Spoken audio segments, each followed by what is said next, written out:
وَلَقَدْ يَسَّرْنَا الْقُرْآنَ لِلذِّكْرِ فَهَلْ مِن مُّدَّكِرٍ۔ اور ہم نے قرآن کو سمجھنے کے لیے آسان کر دیا، تو کوئی ہے جو سوچے سمجھے۔ صوت القرآن، قرآن کی آواز۔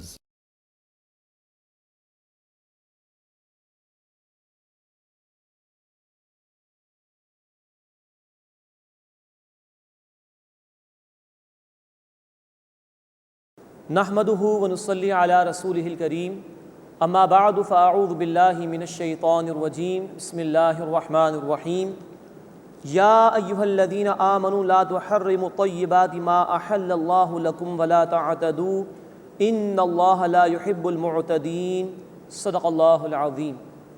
سورۃ المائدہ آیت نمبر 87 سے ہم اپنا مطالعہ شروع کر رہے ہیں۔ اب اس سورہ مبارکہ میں 3 رکوع آ رہے ہیں جس میں شریعت کے احکامات کا بیان انشاءاللہ ہمارے سامنے آئے گا۔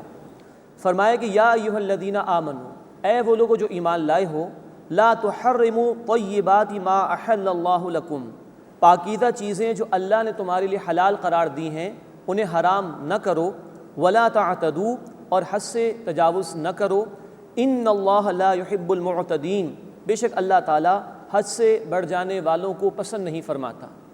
اب یہاں حکم یہ دیا جا رہا ہے کہ جو چیزیں اللہ تعالیٰ نے حلال قرار دی ہیں انہیں حرام نہ ٹھہراؤ۔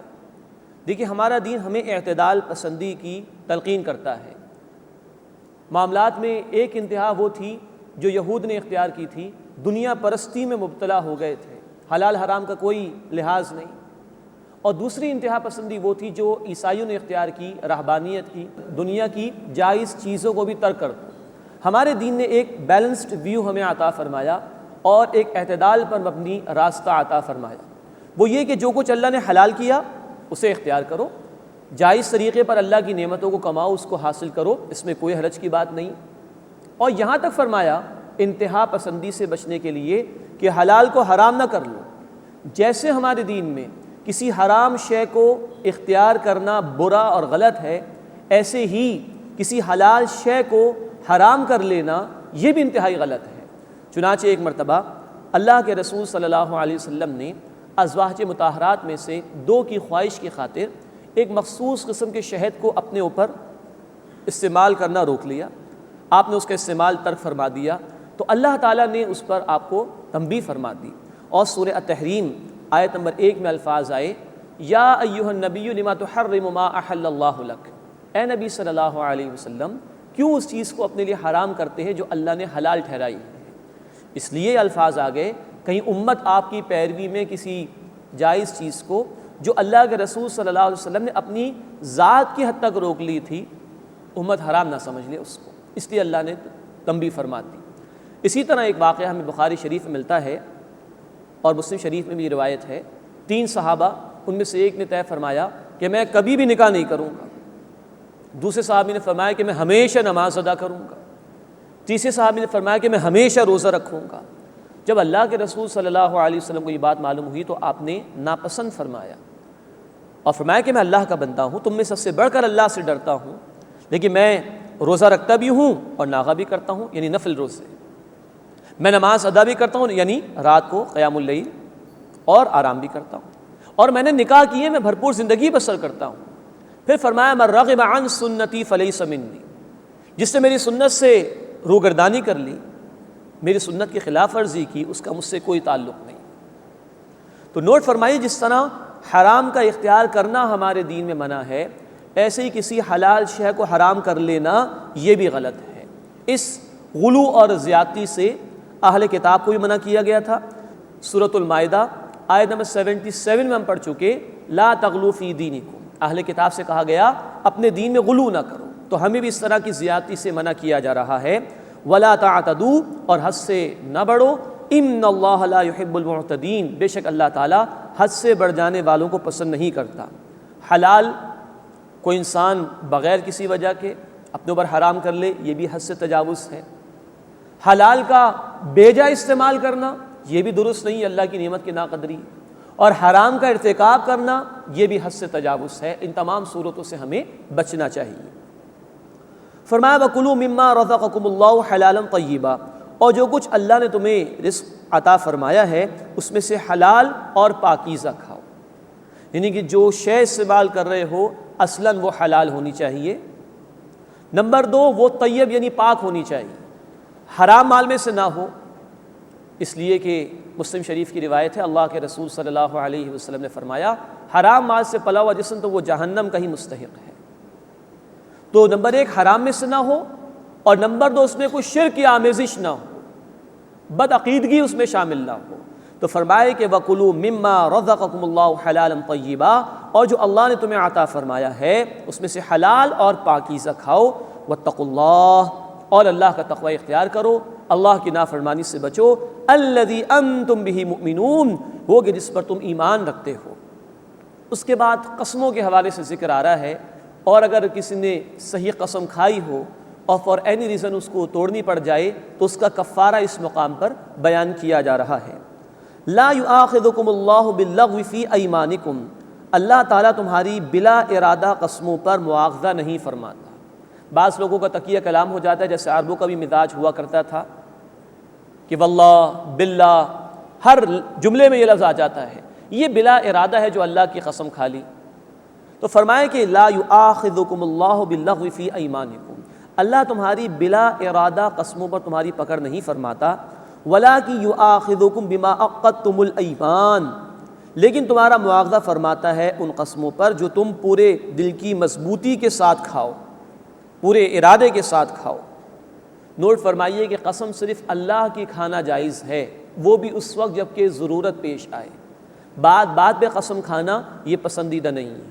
یہ منافقین کی روش ہے جو سورۃ المنافقون میں بیان ہوئی کہ وہ اپنے جھوٹے ایمان کے اظہار کے لیے قسمیں کھایا کرتے تھے۔ اور مزید نوٹ فرمائیے کہ اللہ کے سوا کسی اور کی قسم کھانا یہ شرک ہے ہمارے دین میں۔ اللہ کے رسول صلی اللہ علیہ وسلم کی حدیث ہے جامع ترمذی میں کہ اللہ کے سوا کسی اور کی قسم کھانا شرک ہے۔ تو اگر ضرورت ہو تو اپنی بات میں وزن پیدا کرنے کے لیے صرف اللہ کی قسم کھائی جا سکتی ہے، اس کے سوا کوئی قسم کھانا جائز نہیں۔ اب اگر کسی نے صحیح قسم کھائی اور کسی وجہ سے توڑنے کا موقع پیش آ گیا تو قسم توڑ لے وہ، لیکن کفارہ ادا کرنا ہوگا جس کا بیان آ رہا ہے۔ فَكَفَّارَتُهُ إِطْعَامُ عَشَرَةِ مَسَاكِينَ، سو اس کا کفارہ 10 مسکینوں کو کھانا کھلانا ہے۔ مِنْ أَوْسَطِ مَا تُطْعِمُونَ أَهْلِيكُمْ، اوسط درجے کا جو تم اپنے گھر والوں کو کھلاتے ہو، جیسا تمہارا رہن سہن ہے، جس طرح کا تم خود کھانا کھاتے ہو ایسے دن بھر کا کھانا 10 مسکینوں کو کھلانا ہوگا۔ أَوْ كِسْوَتُهُمْ، یا ان 10 مسکینوں کو لباس پہنانا ہوگا۔ او تحریر رقبہ، یا ایک گردن کو آزاد کرانا ہوگا۔ تو یہ 3 صورتیں ہیں، قسم اگر توڑ دی اس کا کفارہ ادا کرنے کی، 10 مسکینوں کو کھانا کھلانا جیسے گھر والوں کو کھلاتے ہو، یا 10 مسکینوں کو لباس پہنانا، یا غلام کو آزاد کرنا۔ فَمَن لَّمْ يَجِدْ فَصِيَامُ 3 أَيَّامٍ، اب ان تینوں صورتوں میں سے کوئی کسی پر بھی عمل نہیں کر سکتا، تو اب بتایا جا رہا ہے کہ جو کوئی یہ نہ پائے، نہ وہ کھانا کھلا سکتا ہے مسکینوں کو، نہ لباس پہنا سکتا ہے مسکینوں کو، نہ ہی وہ غلام کو آزاد کرا سکتا ہے، تو فرمایا کہ فَمَن لَّمْ يَجِدْ، جو یہ نہ پائے، فَصِيَامُ 3 أَيَّامٍ، تو وہ 3 دن کے روزے رکھے۔ ذَلِكَ كَفَّارَةُ أَيْمَانِكُمْ، یہ تمہاری قسموں کا کفارہ ہے۔ اِذَا حَلَفْتُمْ، جب تم قسم کھا لو، وَاحْفَظُوا أَيْمَانَكُمْ، اور اپنی قسموں کی حفاظت کرو، بات پر نہ کھاؤ، اللہ کے سوا کسی کی قسم نہ کھاؤ، اور اگر صحیح قسم کھائی اور توڑ دی تو اس کا کفارہ ادا کرو، یہ بھی قسم کی حفاظت میں شامل ہے۔ كَذَلِكَ يُبَيِّنُ اللَّهُ لَكُمْ آيَاتِهِ، اسی طرح اللہ اپنے احکام بیان فرماتا ہے، لَعَلَّكُمْ تَشْكُرُونَ، تاکہ تم شکر ادا کرو۔ اس کے بعد شراب اور جوئے کے حوالے سے گفتگو آ رہی ہے، اور شراب کے ضمن میں آخری حکم ہے جو بیان ہو رہا ہے۔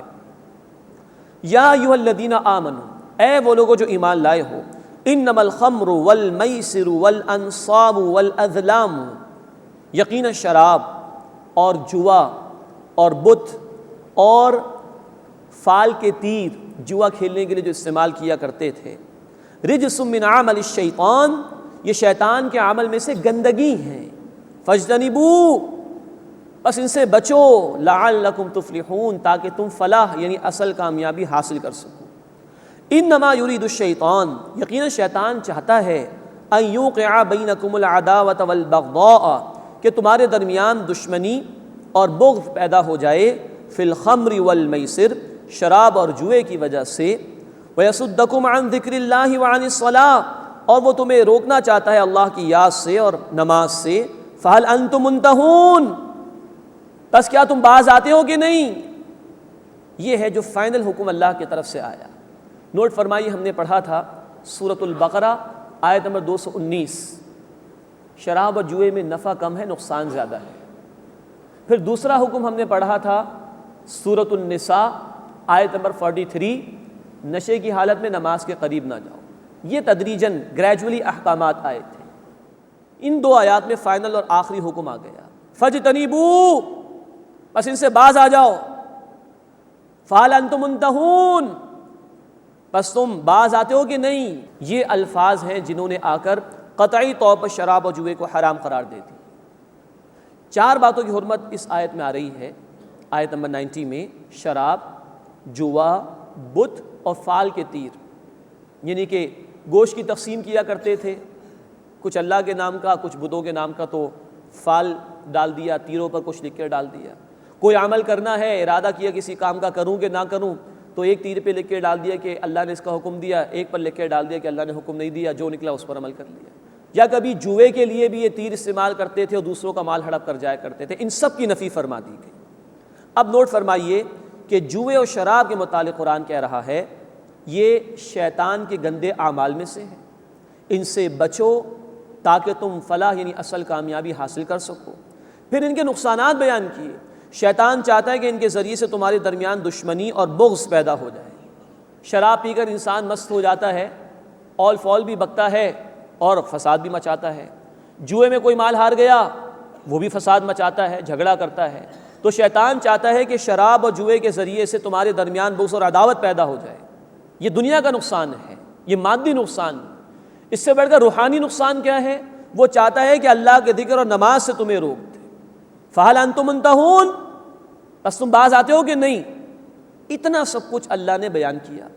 اب ہمارے معاشرے میں کچھ لوگ ہیں جو کہتے ہیں کہ شراب حرام تو نہیں، قرآن میں شراب کے لیے حرام کا لفظ تو نہیں آیا۔ تو نوٹ فرمائیے، کسی چیز کی ممانعت کے لیے، پروہیبیشن کے لیے حرام کا لفظ آنا ہی ضروری نہیں۔ نوٹ فرمائیے اس چیز کو۔ چنانچہ قرآن حکیم میں سورہ النحل آیت نمبر 90 میں اللہ نے فرمایا وَيَنْهَى عَنِ الْفَحْشَاءِ وَالْمُنْكَرِ، اللہ فحش اور منکرات سے منع فرماتا ہے۔ اب بے حیائی جائز تو نہیں، بے حیائی منع ہے، حرام ہے، لیکن حرام کا لفظ تو نہیں آ رہا وہاں پر، نہیں کا لفظ آ رہا ہے منع کرنے کی۔ تو اللہ نے مختلف الفاظ استعمال کیے ہیں۔ پھر اس مقام پر دیکھیے، جو لوگ کہتے ہیں کہ لفظ حرام موجود نہیں ہے، ذرا وہ غور کریں، شیطان کے گندے اعمال میں سے ہے، بچو ان سے تاکہ کامیابی ملے۔ شیطان دشمنی پیدا کرنا چاہتا ہے، ذکر اور نماز سے روکنا چاہتا ہے، باز آتے ہو کہ نہیں؟ کیا یہ الفاظ ایمان لانے والوں کو ہلا دینے کے لیے کافی نہیں؟ تو یہ واقعتاً ان آیات نے آ کے فائنل حکم دے دیا کہ اب یہ بالکل حرام ہے۔ بعض لوگ یہ بھی کہتے ہیں کہ تھوڑی سی شراب پی لی جس سے انسان مدہوش نہ ہو وہ جائز ہے، یہ بات بھی غلط ہے۔ جامع ترمذی میں اللہ کے رسول صلی اللہ علیہ وسلم کی حدیث ہے، ہر نشہ آور شے حرام ہے، اور جس چیز کی کثیر مقدار سے، زیادہ کوانٹٹی سے نشہ آتا ہو، اس کی قلیل یعنی تھوڑی کوانٹٹی بھی حرام ہے، منع ہے۔ تو چاہے کم یا زیادہ حرام، قطعاً حرام ہے، ہر نشہ آور شے حرام ہے۔ یہ جامع ترمذی میں اللہ کے رسول صلی اللہ علیہ وسلم کے الفاظ ہیں۔ تو فرمایا کہ یا ایھا الذین آمنوا، اے وہ لوگو جو ایمان لائے ہو، انما الخمر والمیسر والانصاب والازلام، یقینا شراب اور جوا اور بت اور فال کے تیر، رجس من عمل الشیطان، شیطان کے عمل میں سے گندگی ہیں، فاجتنبوا، ان سے بچو، لعلکم تفلحون، تاکہ تم فلاح پا سکو۔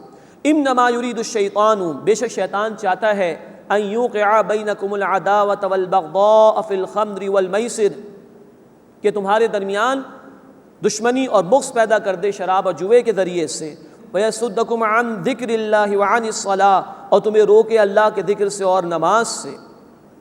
فَهَلْ أَنْتُمْ مُنْتَهُونَ، بس کیا تم باز آتے ہو کہ نہیں؟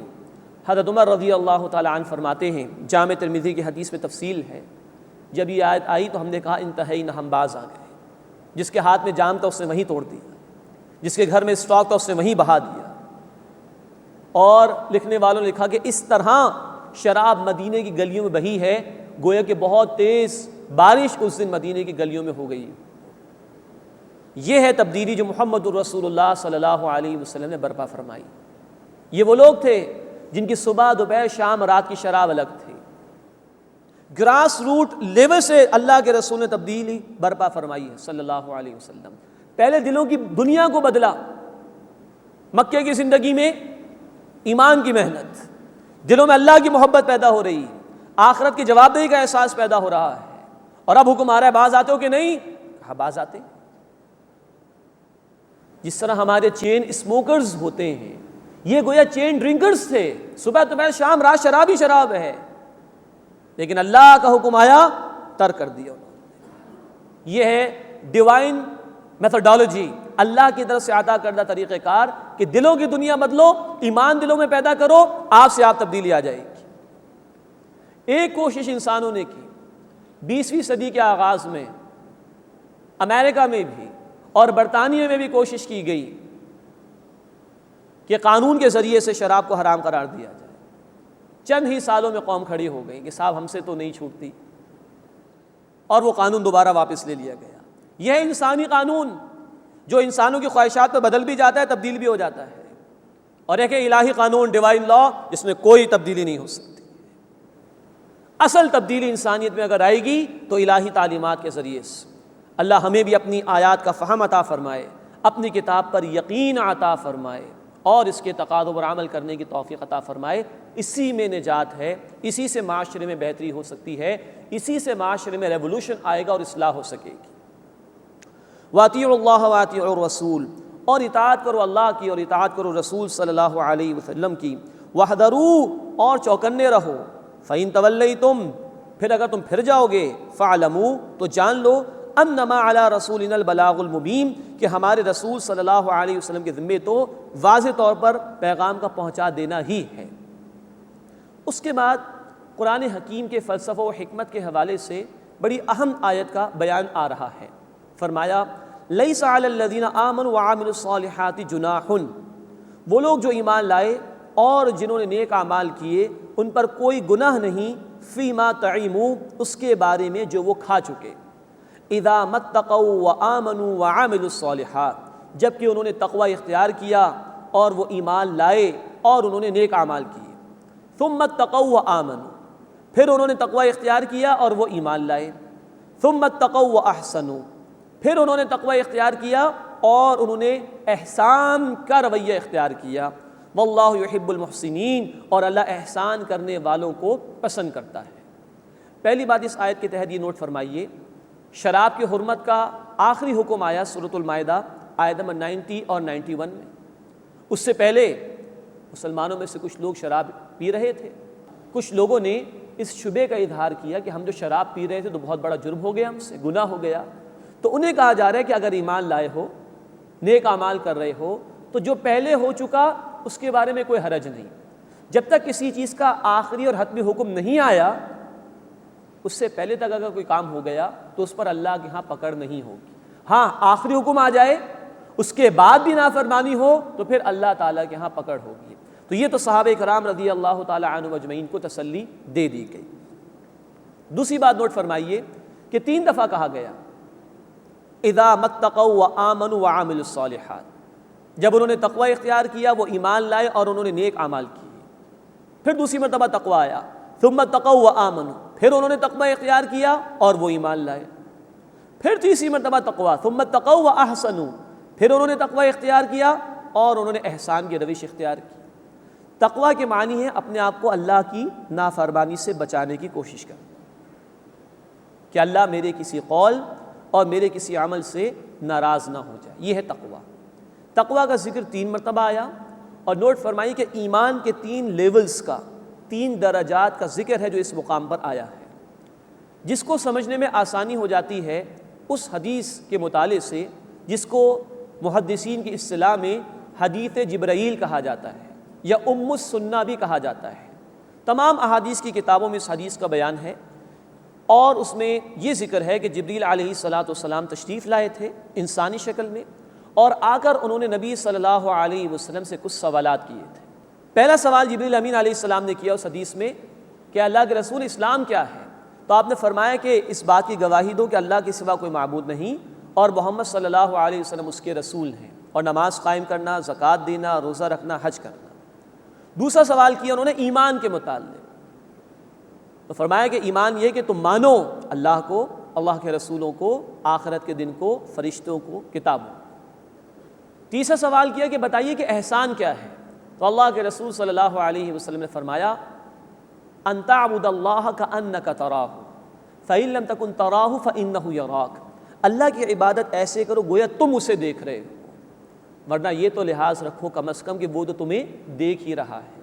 تو اسلام یہ پہلا لیول ہے ایمان کے ضمن میں، اقرار کرنا، گواہی دینا توحید اور رسالت کی۔ ایمان ہے دل سے ماننا، اور اسی میں جب اور گہرائی پیدا ہو تو یہ احسان ہے، بندے کے عمل میں حسن پیدا ہو جائے، بندے کے عمل میں عمدگی آ جائے، ہر عمل وہ بہترین طریقے پر انجام دینے کی کوشش کرے، کیونکہ اس کو یقین ہے کہ اللہ مجھے دیکھ رہا ہے، یا کم از کم یہ تو لحاظ رکھے گا کہ اللہ ہر آن میرے ساتھ ہے، مجھے دیکھ رہا ہے۔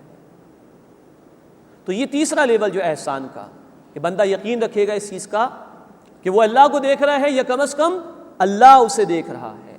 تو اسلام، ایمان، احسان، یہ تین لیولز ہیں ایمان کے جو حدیث جبرائیل میں بیان ہوئے۔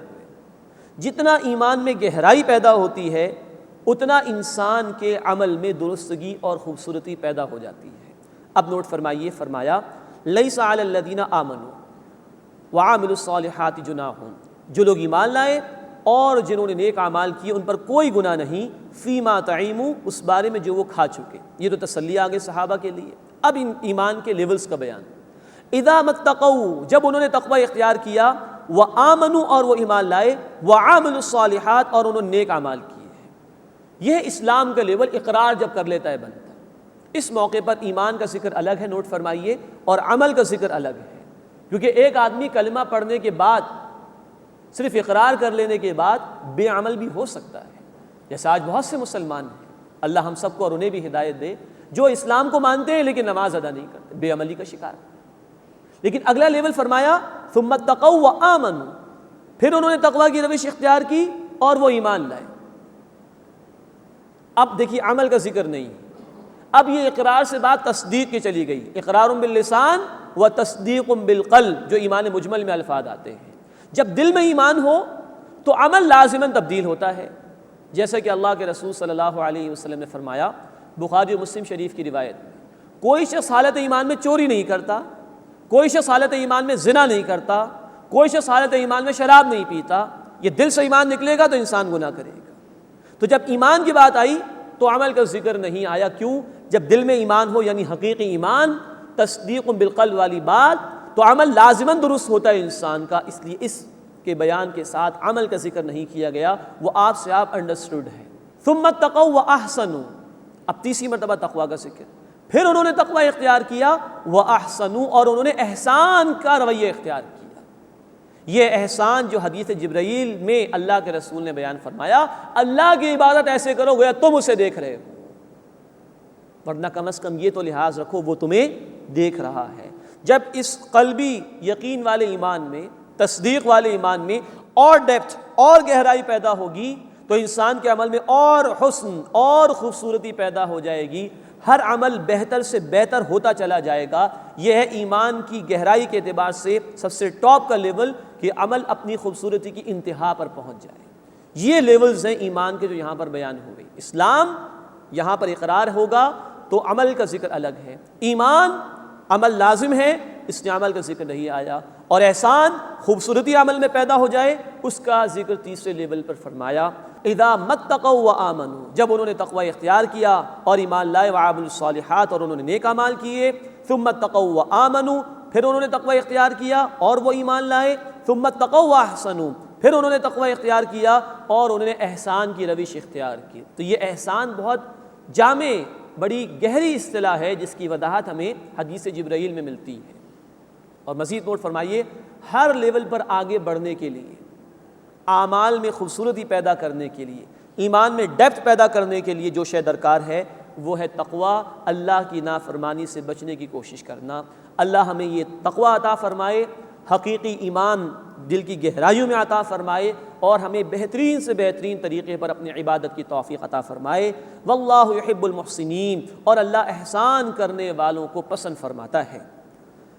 یا ایھا الذین آمنوا، اے وہ لوگوں جو ایمان لائے ہو، لیبلونکم اللہ بشیء من الصید، اللہ ضرور تمہاری آزمائش فرمائے گا کسی قدر اس شکار سے، تنالہ ایدیکم ورماحکم، جن تک تمہارے ہاتھ اور نیزے پہنچتے ہیں، لیعلم اللہ، تاکہ اللہ ظاہر فرما دے، من یخافہ بالغیب، کون اس سے غیب میں رہتے ہوئے ڈرتا ہے، فمن اعتدی بعد ذلک، پس جس نے اس کے بعد زیادتی کی، فلہ عذاب علیم، تو اس کے لیے دردناک عذاب ہے۔ اب یہ شکار کی ممانعت کا ذکر آ رہا ہے۔ نوٹ فرمائیے کہ عربوں کی معاش کا ایک اہم عنصر شکار بھی تھا، شکار کیا کرتے تھے، اس کے ذریعے سے جانور مل جایا کرتے تھے، اپنے استعمال میں لاتے تھے ان کو۔ یہاں پر یہ بات بیان کی جا رہی ہے کہ جب اہل ایمان حالت احرام میں ہوں تو شکار کی ان کے لیے ممانعت ہے۔ اس صورت کے آغاز میں ذکر آیا تھا، وہاں یہ بات بیان ہوئی تھی کہ خشکی کا شکار منع ہے، دریا کا، سمندر کا شکار حلال ہے۔ تو فرمایا کہ اللہ تعالیٰ ضرور تمہاری آزمائش فرمائے گا اس شکار سے کہ جن تک تمہارے ہاتھ اور تمہارے نیزے پہنچتے ہیں۔ یہ معاملہ صحابہ کرام رضی اللہ تعالیٰ عنہ مجمعین کے ساتھ پیش آیا تھا صلح حدیبیہ کے موقع پر بھی۔ سن 6 ہجری میں حدیبیہ کے مقام پر روک دیے گئے تھے، حالت احرام میں تھے، اب جانور گزرنے سامنے سے، لیکن پابندی بہرحال برقرار تھی۔ ہاں، اس حالت میں خشکی کا جانور تو منع ہے، لیکن وہ جانور جو نقصان پہنچانے والے ہوں، تکلیف پہنچانے والے ہوں، موذی جانور جنہیں کہا جاتا ہے، ان کو مارا جا سکتا ہے تکلیف سے بچنے کے لیے۔ مسلم شریف کی روایت میں اللہ کے رسول صلی اللہ علیہ وسلم نے وضاحت فرمائی ہے کہ کوا اور چیل، بچھو اور چوہا اور کتا، یہ تکلیف پہنچا سکتے ہیں انسان کو، تو ان کو مارنے کی اجازت ہے، ادروائز حالت احرام میں خشکی کا شکار منع کیا گیا ہے۔ فرمایا کہ یا ایھا الذین آمنوا، اے وہ لوگوں جو ایمان لائے ہو، لا تقتلوا الصید وانتم حرم، مت مارو شکار کو جبکہ تم حالت احرام میں ہو۔ ومن قتلہ منکم متعمدا، اور جو کوئی تم میں سے اس کو جان بوجھ کے مارے گا، فجزاء مثل ما قتل من النعم، تو جیسا جانور مارا ویسا ہی کفارہ ہوگا مویشیوں میں سے، جس سائز کا جانور، بکری ماری تو بکری ہی کفارے کے طور پر اس کو دینی ہوگی۔ یحکم بہ ذوی عدل منکم، جس کا تم میں سے 2 معتبر افراد فیصلہ کریں گے کہ ہاں یہ ہے کفارہ۔ ہدی بالغ الکعبہ، یہ قربانی ہوگی کعبے تک پہنچائے جانے والی، وہاں جا کے اس کو ذبح کیا جائے گا۔ او کفارۃ طعام مساکین، یا اس کا کفارہ ہے کھانا چند محتاجوں کا۔ اس کی تشریح بیان کی گئی ہے مفسرین کے ہاں کہ وہ جو جانور جو کہ پیش کرنا ہے فدیے کے طور پر، کفارے کے طور پر، اس جانور کی مالیت کا اندازہ لگا کر وہ رقم محتاجوں میں کھانے کے طور پر تقسیم ہوگی۔ او عدل ذلک الصیام، یا اس کا بدلہ ہے روزہ رکھنا۔ اس کی تشریح مفسرین نے یہ بیان کی ہے کہ اس جانور کی مالیت دیکھی جائے گی، اس مالیت کے اعتبار سے دیکھا جائے گا کہ صدقہ فطر کے برابر کتنے حصے بنیں گے، اور اس کے اعتبار سے روزے رکھنے ہوں گے اگر کسی کے پاس مال موجود نہیں۔ جیسے ہم جانتے کہ ایک روزے کا فدیہ صدقہ فطر کے برابر ہے، تو اس جانور کی جتنی قیمت بنے گی دیکھا جائے گا کتنے صدقہ فطر کے حصے اس میں بن سکتے ہیں، اتنے روزے فدیے کے طور پر رکھنے ہوں گے۔ لیذوق وبال امرہ، تاکہ وہ اپنے کیے کی سزا چکھے۔ عفی اللہ عما سلف، اللہ نے معاف فرما دیا جو پہلے ہو چکا۔ ومن عاد، اور جو کوئی پھر یہ کرے گا، فینتقم اللہ من، تو اللہ اس سے بدلہ لے گا۔ واللہ عزیز ذو انتقام، اور اللہ غالب ہے، بدلہ لینے والا ہے۔ احل لکم صید البحر وطعامہ، تمہارے لیے حلال کیا گیا ہے سمندر کا شکار اور اس کا کھانا۔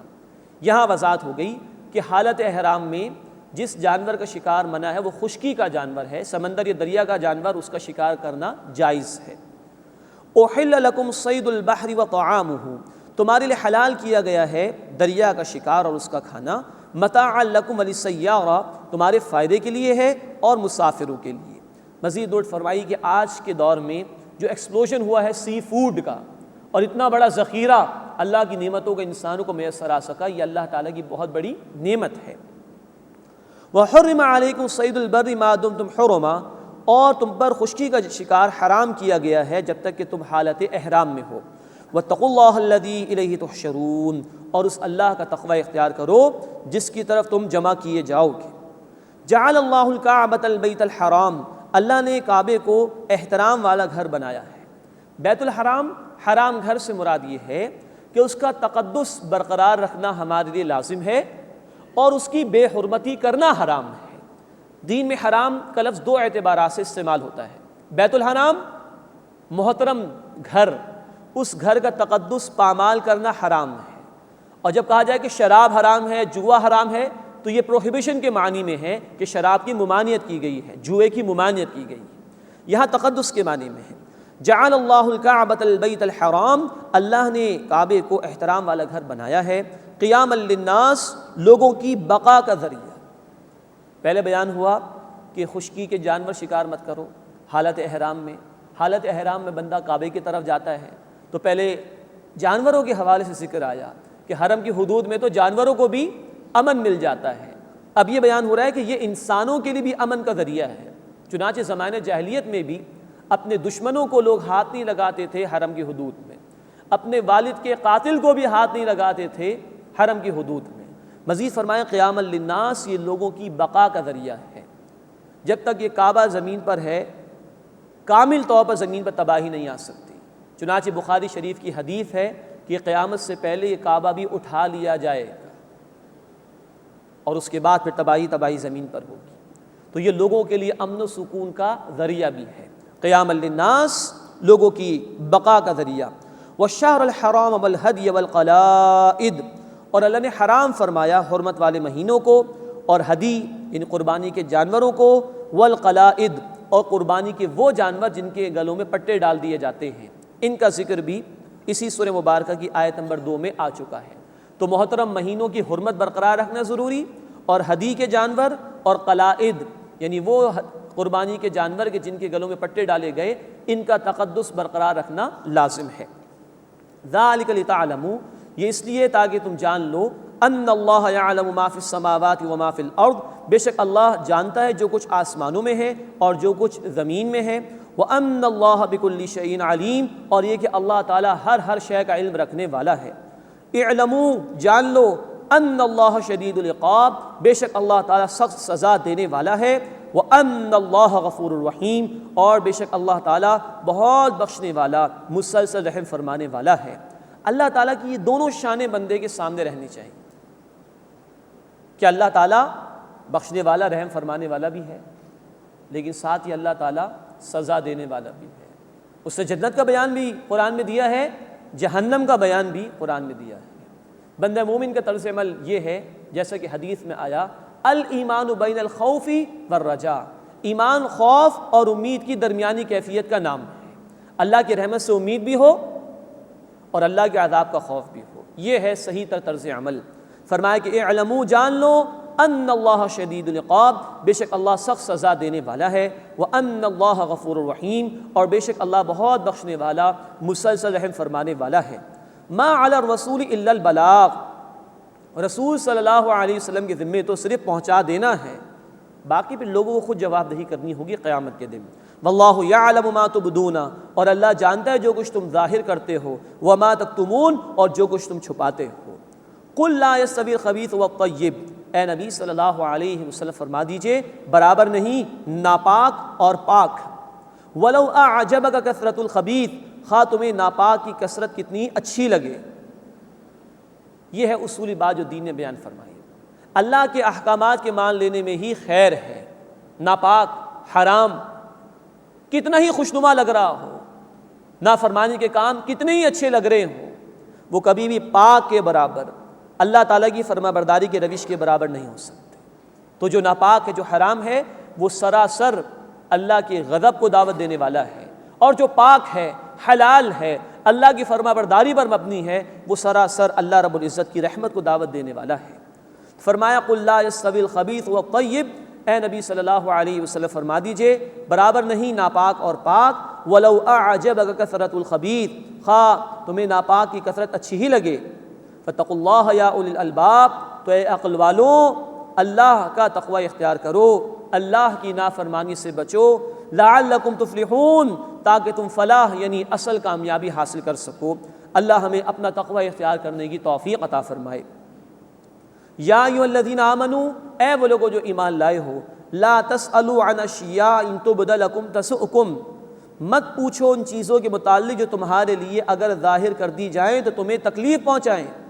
وَإِن تَسْأَلُوا عَنْهَا، اور اگر تم ان کے متعلق سوال کرو گے، حِينَ يُنَزَّلُ الْقُرْآنُ، جبکہ قرآن نازل کیا جا رہا ہے، تُبْدَ لَكُمْ، تو وہ تم پر ظاہر کر دی جائیں گی، پھر تم پریشانی میں مبتلا ہو جاؤ گے۔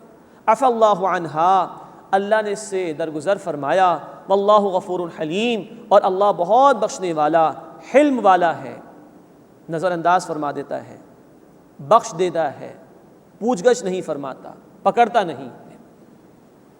یہ آیت بتا رہی ہے کہ بیجا سوالات نہیں کرنے چاہیے۔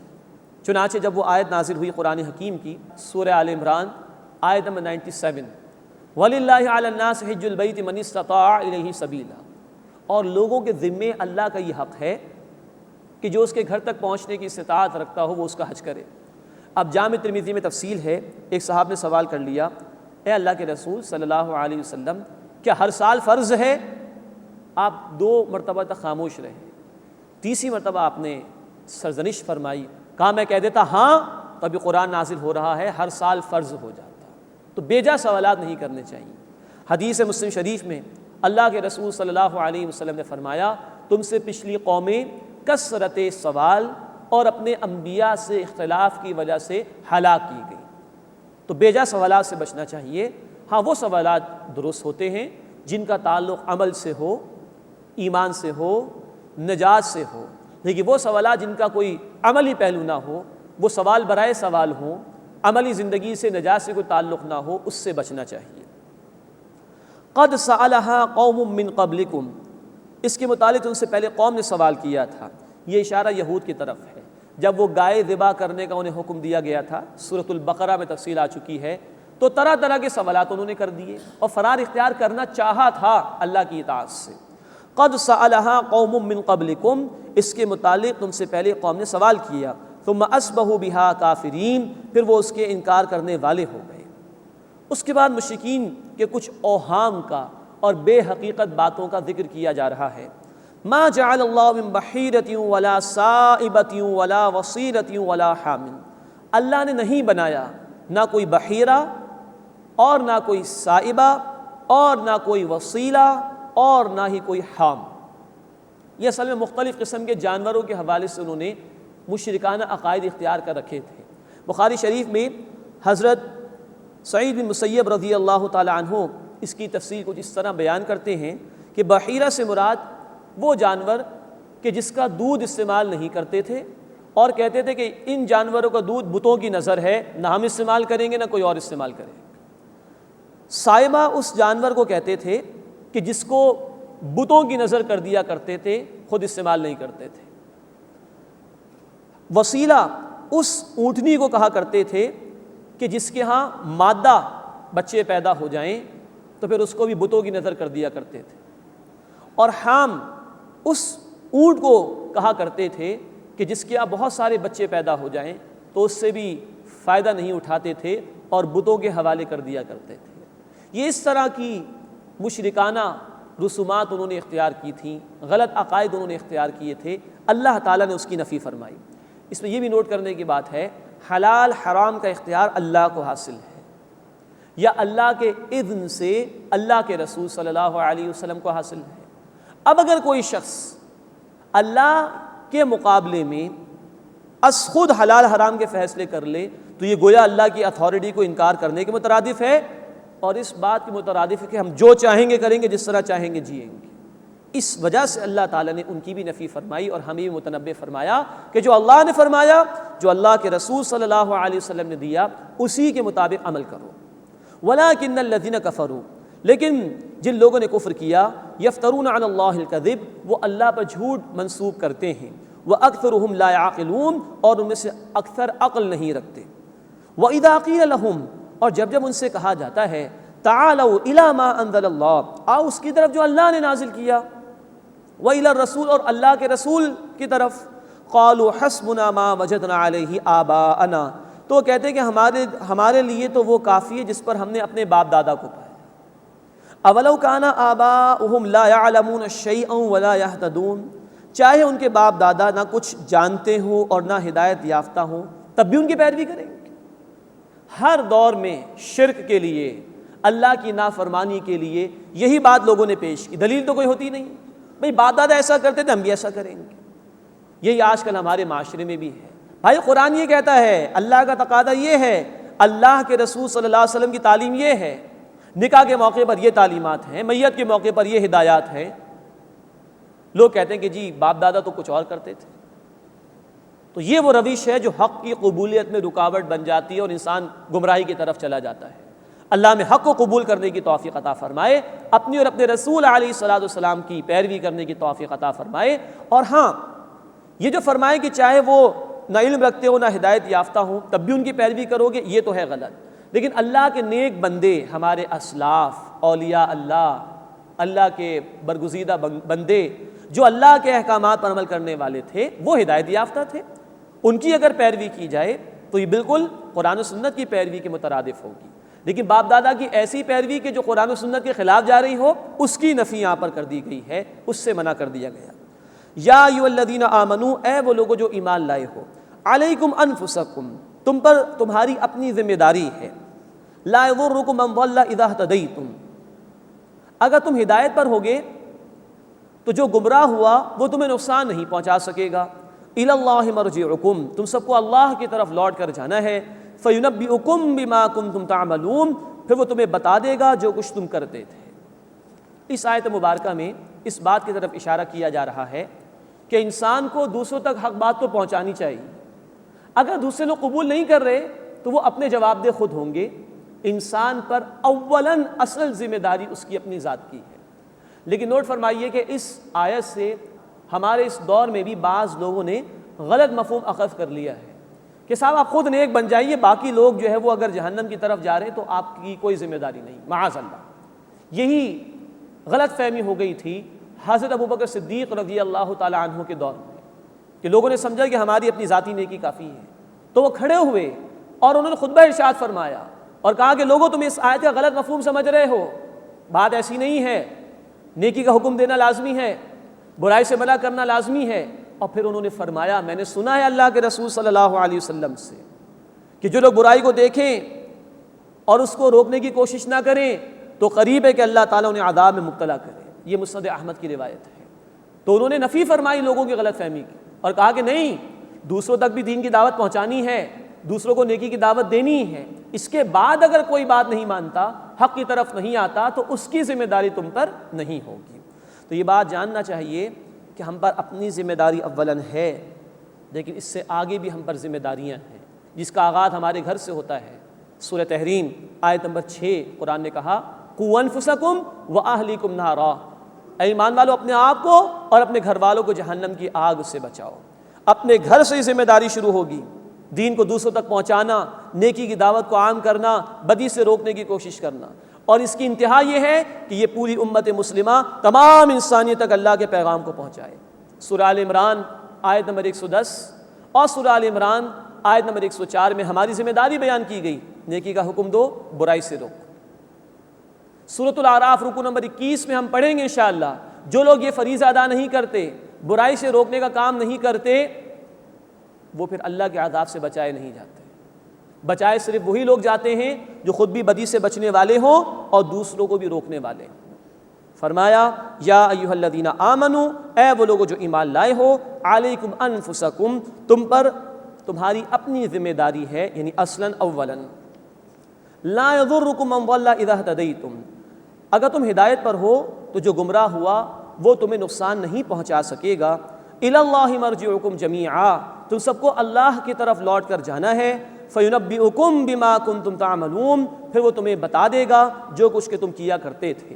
اللہ ہمیں آخرت کے محاسبے کو یاد رکھنے کی توفیق عطا فرمائے، ہمیں خود نیک بننے اور دوسروں کو نیکی کی دعوت دینے کی توفیق عطا فرمائے، ہمیں خود بدی سے بچنے اور دوسروں کو بھی روکنے اور بچانے کی توفیق عطا فرمائے۔